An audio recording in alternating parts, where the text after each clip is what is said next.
अध्यक्ष महोदय, धन्यवाद आपणास। आज संपूर्ण महाराष्ट्रातील अनुसूचित जातीमधील सामान्य जनतेमध्ये अबकड उपवर्गीकरणाचा पेटलेला तीव्र संताप आणि मुंबईच्या रस्त्यावर आपसी मतभेद विसरून विधानभवनावर धडकलेला विराट मोर्चा या निमित्तानं मी सभागृहाचं लक्ष या ठिकाणी वेधून घेत आहे।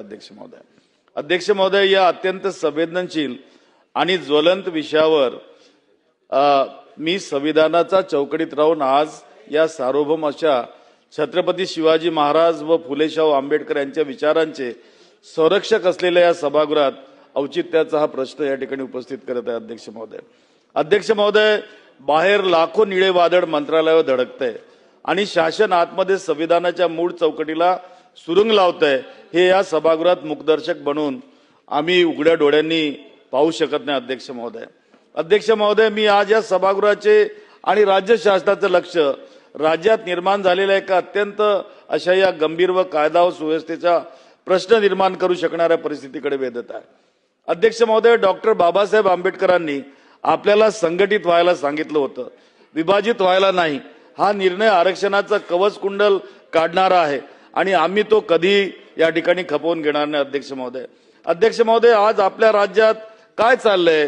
राज्यातील 59 अनुसूचित जातीच्या आरक्षणाचं अबकड असं उपवर्गीकरण करण्याचा जो घाट या शासनानं घातला आहे, सदर विषयावर एक जागरूक लोकप्रतिनिधी म्हणून मी एक वस्तुस्थिती आपल्या समक्ष प्रश्नाच्या रूपाने या ठिकाणी मांडू इच्छितो। अध्यक्ष महोदय, माननीय सर्वोच्च न्यायालयाने 31 जुलै 2024च्या आपल्या ऐतिहासिक न्याय निर्णयात स्पष्टपणे नमूद केले होते की उपवर्गीकरण करायचे असेल तर राज्याकडे ठोस वैज्ञानिक आणि संख्यात्मक आकडेवारी म्हणजे क्वांटिफाईड आणि एम्पिरिकल डाटा असणं ही अनिवार्य पूर्वअट आहे। आज राज्यात जातीनिहाय जनगणना आणि सामाजिक आर्थिक सर्वेक्षण SIR अद्याप सुरूच आहे। मूळ सांख्यिकी आणि अंतिम निष्कर्ष हाती आलेले नसताना कोणत्या गुप्त डाटाच्या आधारे शासन हा निर्णय घेत आहे? डेटा नसताना घेतलेला निर्णय सर्वोच्च न्यायालयाच्या निर्देशाचा थेट अपमान करणारा आहे काय? अध्यक्ष महोदय, न्यायमूर्ती अनंत बदर समितीने सरकारला अहवाल सादर केला आहे, पण तो अद्याप सार्वजनिक करण्यात आलेला नाही।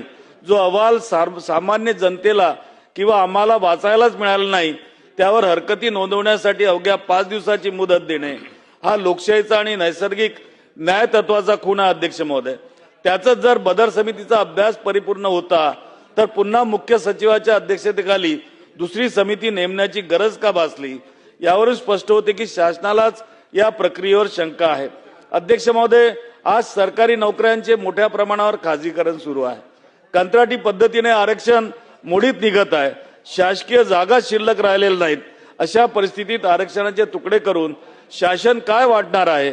शून्याचे कितीही तुकडे केले तरी उत्तर शून्यच येते। अध्यक्ष महोदय, हा केवळ मूळ प्रश्नावरून लक्ष भरकटण्याचा आणि बौद्ध दलित विरुद्ध हिंदू दलित असा कृत्रिम संघर्ष उभा करून सामाजिक सलोखा बिघडवण्याचा राजकीय डाव तर नाही। अध्यक्ष महोदय, करिता माझा सरकारला या निमित्तानं थेट विचारणा आहे की बदर समितीचा अहवाल अजून मंत्रिमंडळाने स्वीकृत केला नाही, मग बार्टी मार्फत जनतेकडून तातडीने हरकती मागवून नागरिकांची दिशाभूल कोणाच्या दबावाखाली केली जात आहे?